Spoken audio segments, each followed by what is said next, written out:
오늘 우리가 계속해서 주님의 말씀을 보고 있는 내용들은 3주째 우리가 지금 제가 여러분들과 함께 꿈에 대해서 말씀드리고 있습니다. 그 꿈은 하나님이 저와 여러분들에게 나눠주신 비전입니다. 하나님이 우리에게 비전을 주시고 그 나갈 지표를 주셨습니다. 이제 우리가 하나님께서 주신 꿈대로 살아야 하는데, 특별히 우리가 꿈꾸고 나아갈 지표인 제자로서 사는 삶에 대해서 오늘 함께 먼저 나누어 보기를 원합니다. 예수님이 인간으로 태어나서 30세쯤에 공생애를 시작하셨습니다. 그리고 그 공생애라는 것은 바로 하나님 나라를 전파하는 사역의 시작이었지요. 회개하라, 천국이 가까웠느니라. 그래서 이것을 복음이라고 하는 겁니다. 예수님은 복음을 전파하실 때 혼자 하지 않으셨어요. 예수님은 우리가 잘 아는 베드로와 안드레, 야고보와 요한, 그리고 오늘 본문에 나온 것처럼 12사도라 부르는 제자들을 부르셨습니다. 제자를 부르시고 이들과 함께 3년간의 공생애, 복음 전파의 기간을 가지셨습니다. 같이 하셨어요. 혼자 다니면 외롭고 쓸쓸해서 그런 거 아닐까 생각이 들 수도 있을지 모르겠습니다. 제가 아는 한 목사님은 일주일에 한 2번 정도 점심만 되면 전화가 옵니다. 목사님 식사했어요?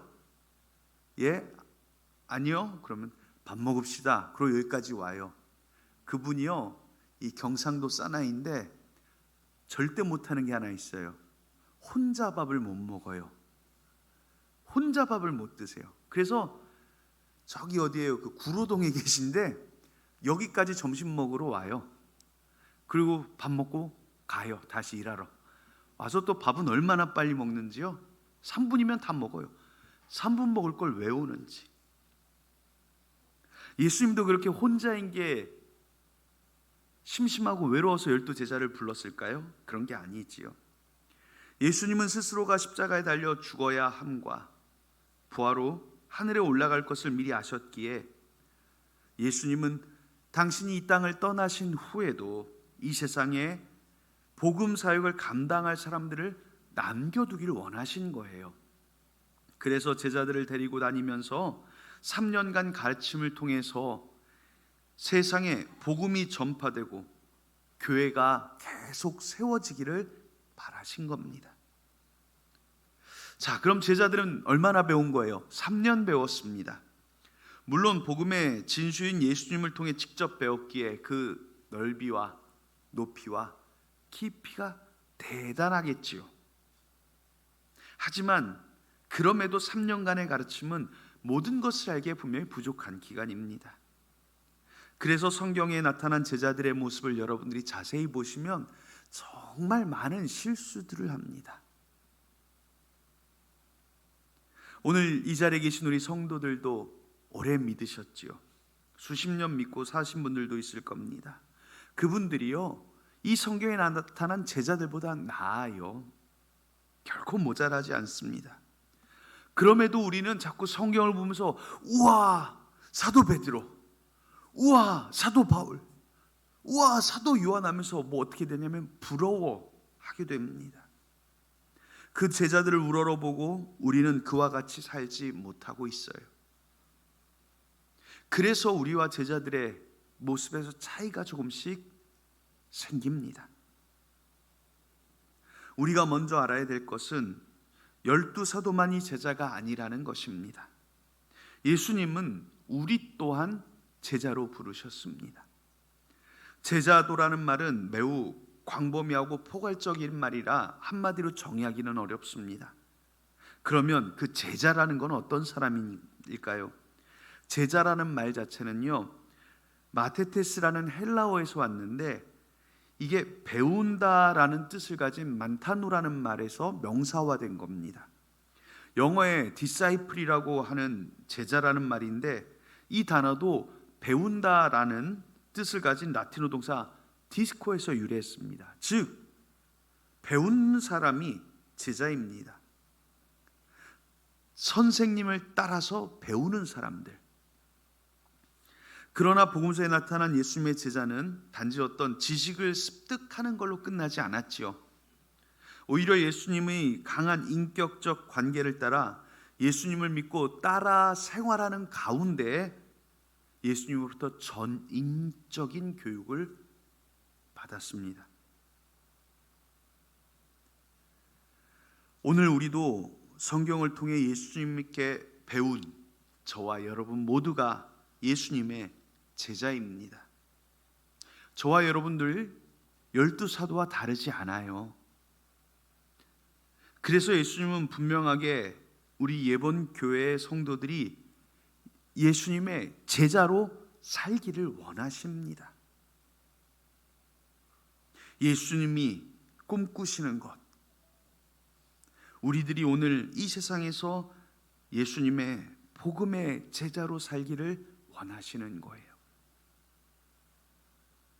그리고 오늘 우리가 저와 여러분들이 꿈꿔야 할 교회는 바로 예수님의 제자로 사는 그리스도인들이 가득한 예본 교회가 되기를 꿈꿔야 하는 것입니다. 그리고 우리 사랑하는 성도들은 매일매일 삶 속에서 하루하루 내가 예수님의 제자로 살기를 꿈꿔야 합니다.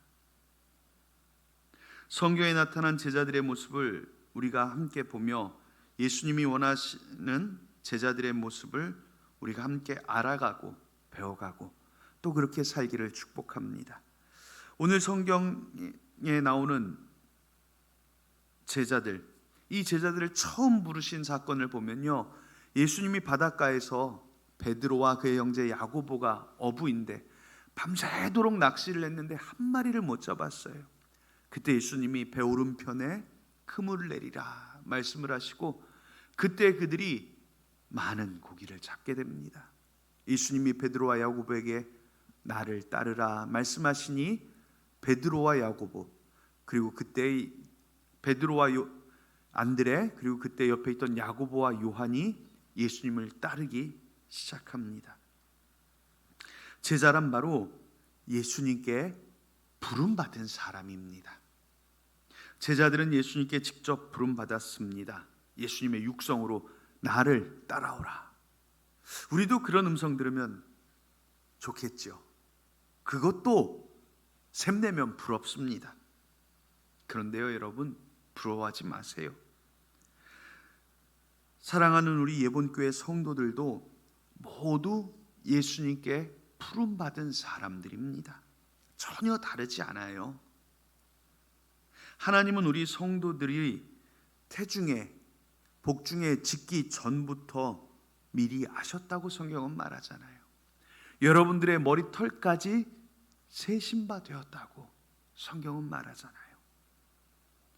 예수님께서 부르지 않으셨다면 저와 여러분들 중에 누구도 이 자리에 올 수 있는 사람은 없습니다. 여러분들이 이 자리에 왔다는 것, 이 자리에서 예배하고 있다는 것, 그 자체가 우리가 예수님께 부름받은 사람이라는 가장 강력한 증거입니다. 자, 우리 한번 고백해 볼까요? 나는 부름받은 사람입니다. 그래요. 여러분들 의심하지 마세요. 여러분은 예수님께서 축복하시려고, 사랑하시려고 이 자리로 부름받은 사람들입니다. 그래서 우리가 제자라는 거예요. 예수님이 베드로와 안드레, 야고보와 요한을 부르셨듯이 저와 여러분을 불렀잖아요.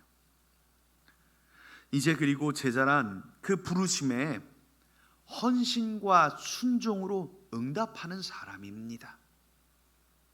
예수님의 부르심에 응답하여 자신의 모든 삶을 주님께 바치고 가르침에 기꺼이 순종하는 사람이 제자예요. 베드로와 야고보, 그들은 배와 그물을 모두 버려두고 예수님을 따랐다고 성경은 표현합니다. 이에 대해서 베드로가 직접 이렇게 말합니다. 마태복음 19장 27절에는요. 이에 베드로가 대답하여 이르되 보소서 우리가 모든 것을 버리고 주를 따라싸운데 그런즉 우리가 무엇을 받으리까? 이 베드로의 물음에 예수님은 12보좌에 앉아 이스라엘 12지파를 심판하리라 말씀하셨습니다. 그리고 이어지는 29절에는 또 내 이름을 위하여 집이나 형제나 자매나 부모나 자식이나 전토를 벌인 자마다 여러 배를 받고 또 영생을 상속하리라. 아멘. 이렇게 말씀하셨습니다. 제자들은 모든 것을 버렸습니다. 헌신하였습니다. 그래서 12보좌와 영생의 상속을 받았습니다. 자, 이제 이 말씀을 우리에게로 돌려야 돼요. 제자로 부름받은 우리 성도들은 무엇을 버렸습니까? 무엇을 포기하셨습니까? 그러면 무엇을 받으실 수 있겠습니까? 제자로 부름받음은 똑같은데 나는 아무것도 버리지 못했습니다. 아직도 두 손 가득 움켜쥐고 있습니다. 무엇 하나 버리지를 못합니다.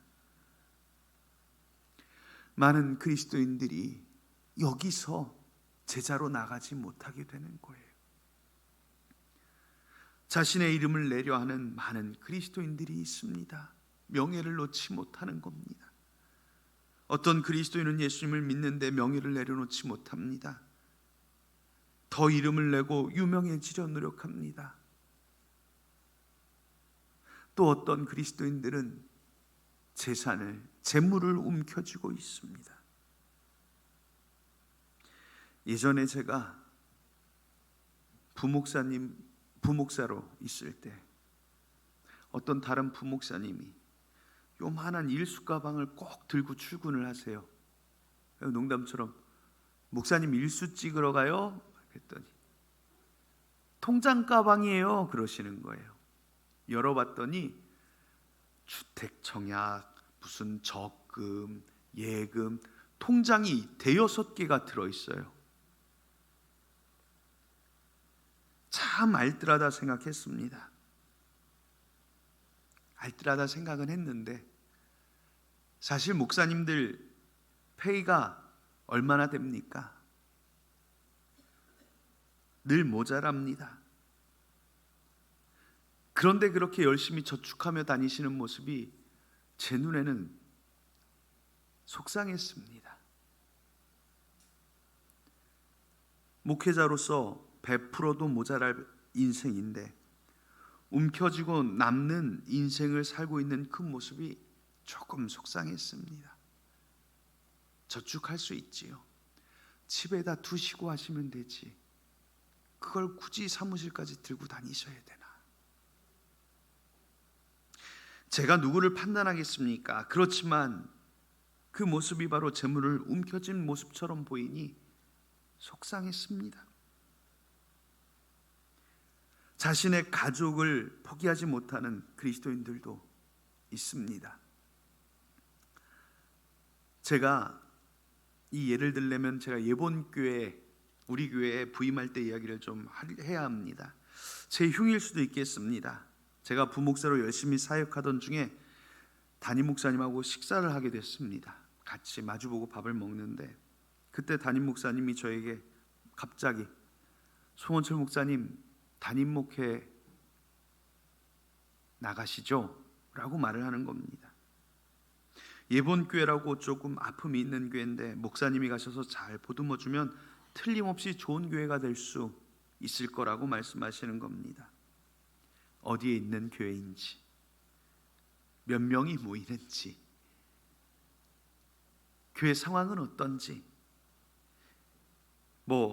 건물이 자가 건물인지 월세인지 아무것도 몰랐습니다. 그저 그 순간 담임 목사님이 말씀하시기에 두렵고 떨림 가운데 대답했습니다. 목사님이 기도하시고 응답받으셔서 제게 전하는 것이면 하나님의 뜻일 것 텐데 제가 어떻게 다른 선택을 하겠습니까? 가겠습니다. 그러고 나서부터 이제 밥을 어떻게 먹고 끝났는지 기억이 안 나요. 온갖 생각이 다 났습니다. 식사를 마치고 식당 문을 나서자마자 저희 사모에게 전화를 했습니다. 담임 목회 나가야 됩니다 라고 말입니다. 사모가 묻더라고요. 어떤 교회예요? 저는 대답했죠. 당당하게 몰라요. 그렇게 대답 후 그 다음 주일에 이 강단에 서서 첫 설교를 했고, 그 설교 후 다음 주에 2주 만에 예본교회 부임을 했습니다. 제가 왜 이 말을 하냐면요, 어떤 교회에 부교육자님을 모시려고 면접을 했답니다. 교회에 와서 면접을 보고 이 부교육자가 이렇게 대답하더랍니다. 집에 가서 집사람과 상의해보고 말씀드리겠습니다. 여러분, 목회자가 임지를 두고 누구와 상의해야 되겠습니까? 예수님과 상의해야죠. 모르겠으면 밤새 기도해야죠.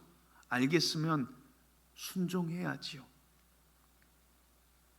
사모가 이 동네는 가난해서 싫다, 저 교회는 폐이가 작아서 싫다, 사택이 좁아서 싫다, 아이들 교육이 어려워서 싫다, 지방이라서 싫다 하면서 못 오겠다는 온갖 핑계들을 댄답니다. 이렇게 예수님보다 가족이 먼저인 사람들도 있습니다. 제가 이걸 또 어떤 목사님들 모임에서 후배 목사님들에게 얘기했더니 어떤 분은 또 저에게 그렇게 얘기하더라고요. 아니 목사님, 자식들은 무슨 죄인데요? 왜 내 자식들이 그런 곳에 가서 고생해야 됩니까? 제가 그 말 듣는데 기가 막혀서 대답을 못했어요. 자식들이 무슨 죄가 있습니까? 목사님의 그 헌신에 자녀들은 복을 받게 되겠지요. 그게 무슨 죄라고 죄 타령을 합니까? 부모님의 눈물에, 기도에, 부모님들의 헌신에 자녀들은 복 받는 겁니다. 여러분들이 기도하고 섬기며 전도하고 축복받는 건 여러분들의 자녀에게 가는 복이 됩니다. 그렇게 부모가 헌신하고 기도하고 하나님께 드림받으면 하나님이 베드로에게 말씀하신 것처럼 온갖 좋은 은사로 갚아주시는 겁니다. 제가 부족해서 제 얼굴에 침 뱉듯이 목회자를 두고 예를 들어 죄송합니다. 이게 가장 극단적인 예이기 때문입니다. 많은 그리스도인들이 제자로 부름 받았습니다. 여기 계신 저와 여러분 모두 그렇지요. 그런데 제자로 살아가지를 못합니다. 아직도 그 손에 움켜잡은 것을 놓지 못하기에 그리스도인으로 하나님의 제자로 부름 받았음에도 삶은 제자로 살지 못합니다. 축복받을 수 있는데 받지 못합니다. 정말 눈물 나는 인생이 아닐 수 없어요. 우리가 움켜쥔 그것을 놓으면 아무것도 안 남을 것 같아 불안하십니까? 그 불안이 바로 원수 마귀가 주는 불안입니다. 하나님은 우리가 그것을 놓기만 하면 더 좋은 것을 우리 손에 주시는 하나님이십니다.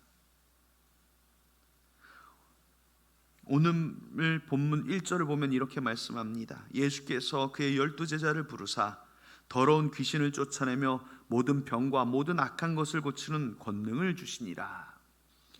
이게 이제 우리나라 말은 이렇게 돼 있는데 외국어 표현은 달라요. 외국어는 주어와 동사가 먼저고 그 뒤에 이제 서술어가 나오잖아요. 그래서 이 영어 성경으로 읽으면 제가 영어를 읽기는 좀 그렇고 그걸 한국말로 번역을 하면 이렇게 됩니다. 예수님께서 12제자를 부르시고 그들에게 권능을 주셨습니다. 그리고 그 권능이 무엇인지를 말씀해 주는 겁니다. 성경은 제자들에게 뭘 줬다고 말씀합니까? 권능을 주셨습니다. 권능이 영어로 뭐예요? 파워입니다. 우리는 파워를 받았습니다. 놀라운 능력을 받았습니다. 예수님의 권능은 죽음을 이기고 부활하시는 권능입니다. 모든 병과 약한 것을 물리치는 권능입니다. 세상의 모든 시험을 이겨낼 힘입니다. 우리 손에 움켜진 내 것들, 내 명예, 내 재산, 내 가족, 그것을 내려놓으셔도 됩니다. 우리에게 주신 권능이 더 큽니다. 이 모든 것을 물리치고도 더 넘치도록 풍성하게 하실 하나님의 능력입니다. 성경이 이것을 바로 축복이라고 부르는 겁니다. 제자로 부르심 받은 사람답게 그 부르심에 순종하며 헌신하며 나갈 때 하나님의 권능이 내게 임하시는 겁니다. 그리고 그 권능이 우리에게 축복이 되어 다시 돌아와 내 인생의 모든 병마를 물리치고 그 권능이 모든 약한 것을 고치시고 세상의 모든 부귀 영화와 권세가 부럽지 않을 하나님의 영광과 권능을 우리에게 채워주시고 내 가정을 지키시고 내 인생을 지키시고 내 미래를 만들어 가시는 권능의 힘이 되는 겁니다. 우리가 참된 순종으로 참된 헌신으로 응답해야 될 이유입니다. 이거면 충분합니다. 우리가 헌신과 순종으로 응답하지 못하기에 우리가 권능을 받지 못한 것입니다. 이제라도 울며 애통하며 주님께 돌아가야 할 때입니다. 우리의 자리로 돌아가야 합니다. 내 손에 움켜진 그것 내려놓으십시오. 그리고 주님의 권능을 붙들고 제자로 삽시다. 오늘 우리는 다시 꿈꾸며 나가야 합니다. 제자로의 삶을 꿈꾸며 나가셔야 합니다. 그리고 그 꿈이 내 삶의 실체가 되고 실제가 되며 온전한 능력이 되게 합시다.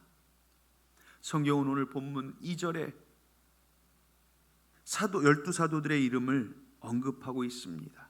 제자들의 이름이 성경에 기록되어 있죠. 제자니까요. 그럼 우리도 제자인데 우리의 이름은 어디에 기록되어 있습니까? 없습니까? 우리 이름은 성경보다 더 좋은 하늘의 생명책에 기록되어 있습니다. 예본교회 참 제자들의 이름은 이러하니라.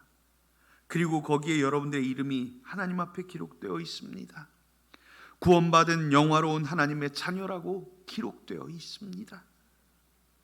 세상에서 이름 내지 못했어도 제자로서 살아가는 사람은 천국의 생명책에 이름이 있습니다. 세상에서 명예를 얻지 못했어도 하나님이 그 이름을 생명책에 기록해 두셨습니다. 세상에서 권세를 얻지 못했어도 우리는 더 위대한 하나님의 권능을 받았습니다. 세상에서 믿음으로 함께 헌신하는 가정이 되었을 때 우리는 천국의 구원을 약속받은 축복의 가정이 되었습니다. 제자로 살 때 우리는 더 큰 것을 받습니다. 그렇게 이제 우리 손에 움켜진 그것들을 내려놓을 때입니다. 내려놓는 거기에서 헌신이 시작됩니다. 순종이 시작됩니다.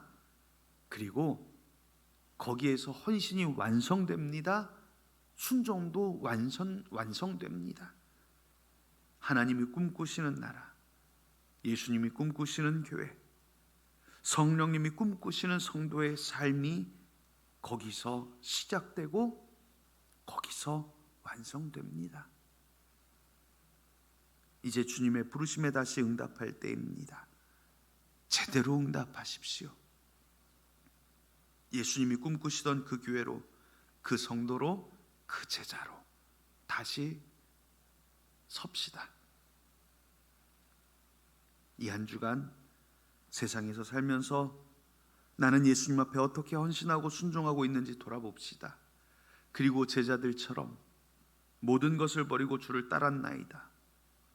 내 이름, 명예, 재산, 욕심, 이기심, 자만심, 세상의 헛된 것들, 속된 것들에 예수님의 이름으로 승리를 외치십시오.